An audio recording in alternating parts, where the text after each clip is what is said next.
মসজিদের ভিতরে রাজনীতি কেন? মসজিদের মধ্যে রাজনীতির ওয়াজ কেন? মাহফিল চলবে তাফসির দিয়ে, রাজনীতি কেন? এরকম কথা কি আজকেই শুনলেন, না সমাজে কথা আছে না নাই? বলেন বলেন বলেন বলেন। আমি সবাইকে একটা প্রশ্ন করতে চাই, look at my right hand. মাহফিলে রাজনীতি চলবে কি চলবে না? মসজিদে রাজনীতি চলবে কি চলবে না? আমি গলার জোরে নয়, দলিল দিয়ে, প্রমাণ দিয়ে, হাদিস দিয়ে, কোরআন দিয়ে, লজিক্যালি যুক্তি দিয়ে আপনাকে বোঝাতে চাই। এই কিতাবটার নাম? আচ্ছা, এবার আমাকে উত্তর দিবেন, ইমানের উত্তর। এই কোরআনটা কি ইনকমপ্লিট না কমপ্লিট? কমপ্লিট। তার দলিল কি? কোরআনে আল্লাহ তাআলা বলেছেন, وَنَزَّلْنَا عَلَيْكَ الْكِتَابَ تِبْيَانًا لِكُلِّ شَيْءٍ وَهُدًى وَرَحْمَةً وَبُشْرَى لِلْمُسْلِمِينَ. O my prophet, I have revealed this Quran to you, explaining everything clearly. এমন একটা কিতাব দিয়েছি যে কিতাবে মানব জীবনে প্রয়োজন আছে, আর সেই কথা কোরআনে উল্লেখ নেই এমন হতেই পারে না। যা দরকার প্রত্যেকটা কথা আমি আল্লাহ এই কিতাবে স্বয়ং সম্পূর্ণরূপে আপনাকে নাজিল করেছি। সুবহানাল্লাহ পড়বেন না আপনারা সবাই? এখন আপনি যদি বলেন যে কোরআনে রাজনীতি নেই, তার মানে আপনি এটা ডিরেক্টলি অথবা ইনডিরেক্টলি, নোয়িংলি অথবা আননোয়িংলি, জেনে অথবা না জেনে, বুঝে অথবা না বুঝে, একজন মুসলমান ঘরের সন্তান হয়ে আপনি এই কোরআনকে অসম্পূর্ণ দাবি করছেন। এই জন্য কারণ কোরআন যেহেতু সম্পূর্ণ, অতএব যে বলবে কোরআনে রাজনীতি নেই, তার কথার দ্বারা বোঝা যায় কোরআনটা মনে হয় অসম্পূর্ণ। অতএব যদি আপনি মুসলমান হয়ে বলেন কোরআনে রাজনীতি নেই, তবে আমি আপনাকে ডিরেক্টলি বলবো, ইনডিরেক্টলি নয়, আপনার নাম মুসলমান, আপনি আসলে মুসলমান নন। বলেন তো আমাদের ধর্মের নাম কি? আস্তে শুনলাম তো মনে হয়। আমাদের ধর্মের নাম? আর একবার, আমাদের ধর্মের নাম ইসলাম। কি অসম্পূর্ণ না সম্পূর্ণ? ইসলাম কি ইনকমপ্লিট না কমপ্লিট?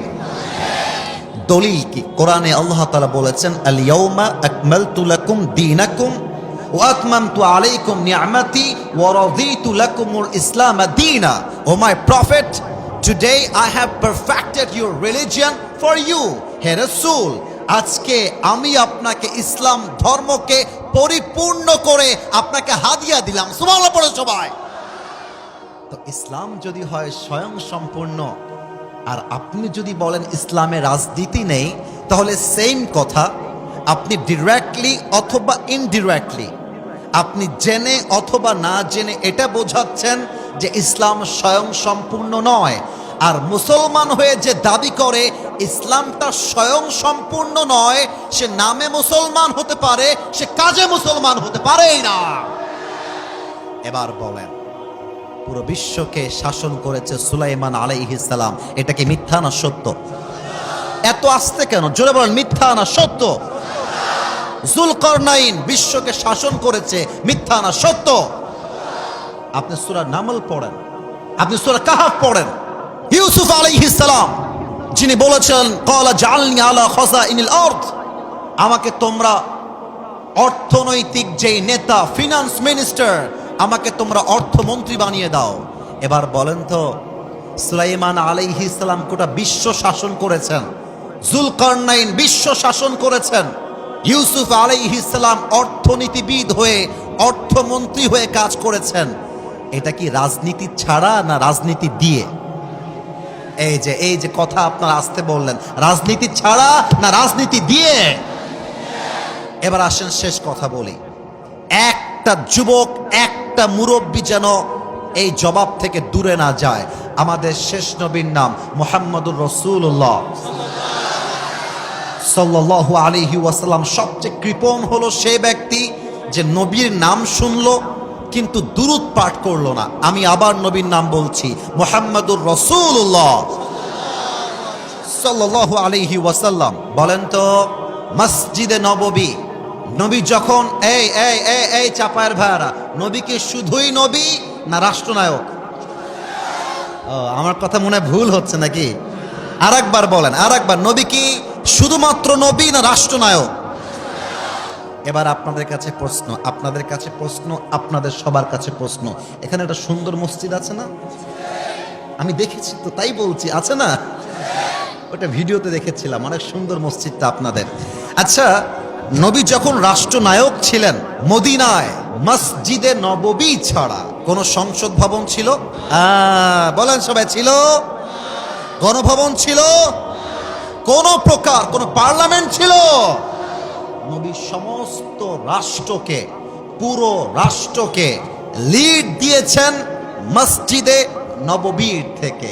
এখন আপনি যদি বলেন মসজিদে রাজনীতি চলবে না, কোরআনে রাজনীতি নেই, ইসলামে রাজনীতি নেই, আমরা রাজনীতি মানি না, আমি আপনাকে বলবো রাজনীতি ইসলামে আছে।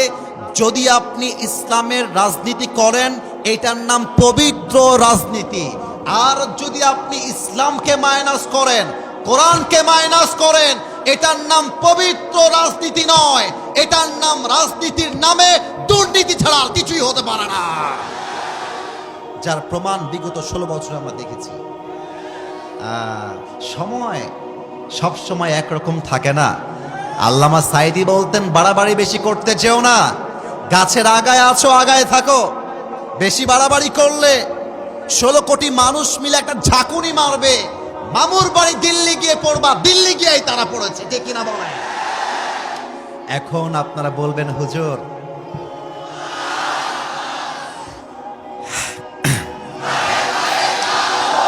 কথা বুঝতে হবে। প্রিয় ভাই থামেন, let me give my speech very clearly. এখন আপনি বলবেন, হুজুর আচ্ছা ঠিক আছে যান, আপনি অনেক ফেমাস মানুষ, আপনি মনে হয় ফেমাসিটির দোহাই দিয়ে কথা বলছেন, আপনার কথায় খুব বেশি একটা শক্তি খুঁজে পেলাম না। আচ্ছা হুজুর, আপনি বলেন তো, কোরআন দিয়ে রাজনীতি করলে ইনসাফটা কায়েম হবে কেমনে? একটা এক্সাম্পল দেন, আমি বোঝাচ্ছি। এই যে সাদা মোবাইলটা ভিডিও করছে, বাবু একটু দাঁড়াও তো, কলিজার ভাই দাঁড়াও না, ধমক দিব না, দাঁড়াও। না, হেসো না। তোমার নাম কি বাবু? মাশাআল্লাহ। ওকে দেখা যায়? কথা বলেন, দেখা যায়? কথা কহেছেন না কেন গো? দেখা যায়? মাশাআল্লাহ। একে যাওয়ার সময় এই ছেলেটা আমার কাছে আসছে, ওয়াজ থেকে যাওয়ার সময়, এক্সাম্পল অ্যান্ড নাথিং এলস, উদাহরণ দিচ্ছি। বলছে, কি হুজুর ভালোই ওয়াজ করছেন নাকি? রাজনীতি নাকি? আপনাকে দেখে নিব পরে, খালি আপনি যান। আমাকে ধমক দিচ্ছে। আমি বললাম, বেটা তো সাহস তো কম না বে, এদিকে দিয়ে একটা ছুরি বের করে কোপা, এক কোপে ওর ডান পা কেটে ফেলেছি। এবার বলেন, কোন পা কেটেছি? তোমার পাঠ শেষ, বসে পড়ো। আর একবার প্রশ্ন করছি, কোন পা? এই কথার উত্তর নাই তো, কোন পা? আচ্ছা, এখন আপনি এই চাঁপাইনবাবগঞ্জে জেলা আদালত আছে না?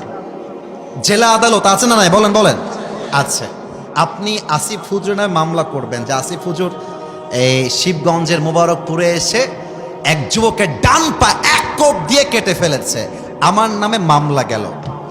এখন বাংলাদেশের যে আইন আছে, তথাকথিত ব্রিটিশ ল বা আইনে আমার নামে বিচার দায়ের করা হলো এবং বিচারের রায় আসলো যে আসিফ হুজুরকে এই পা কাটার জন্য 10 লাখ টাকা জরিমানা করা হলো এবং আসিফ হুজুরকে 1 বছরের জেল দেওয়া হলো।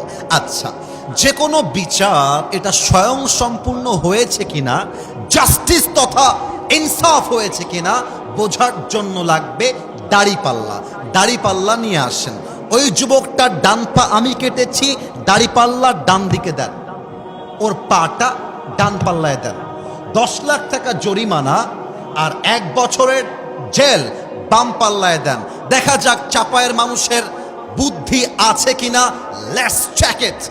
আমি চেক করতে চাই। ডান পাল্লায় আছে ডান পা কাটা, বাম পাল্লায় আছে 10 লাখ টাকা আর 1 বছরের জেল।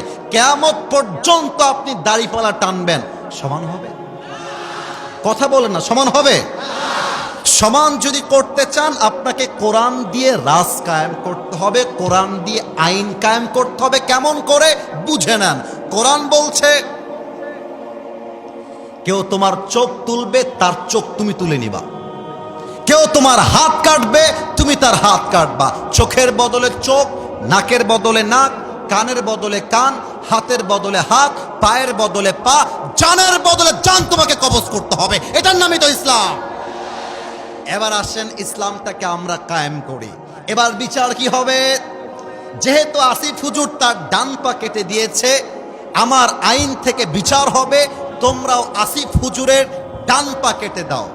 এবার ওর ডান পা দাড়িপাল্লার ডান দিকে দেন, আর আসিফ হুজুরের ডান পা কেটে দাড়িপাল্লার বাম দিকে দেন। এবার টান দেন, দেখবেন দুইটা সমান সমান হয়ে গেছে। এটার নামই কোরআন, এটার নামই ইসলাম, এটার নামই রসুলের হাদিস। ঠিক কিনা বলেন?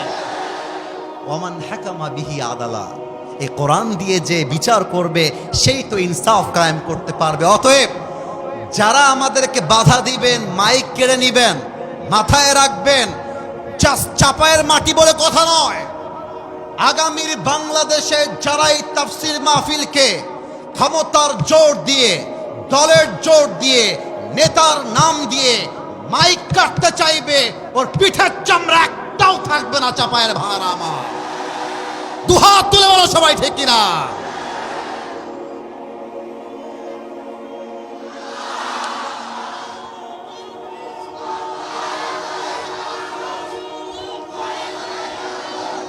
আমার সঙ্গে তাকবীর দেন, নারে তাকবীর।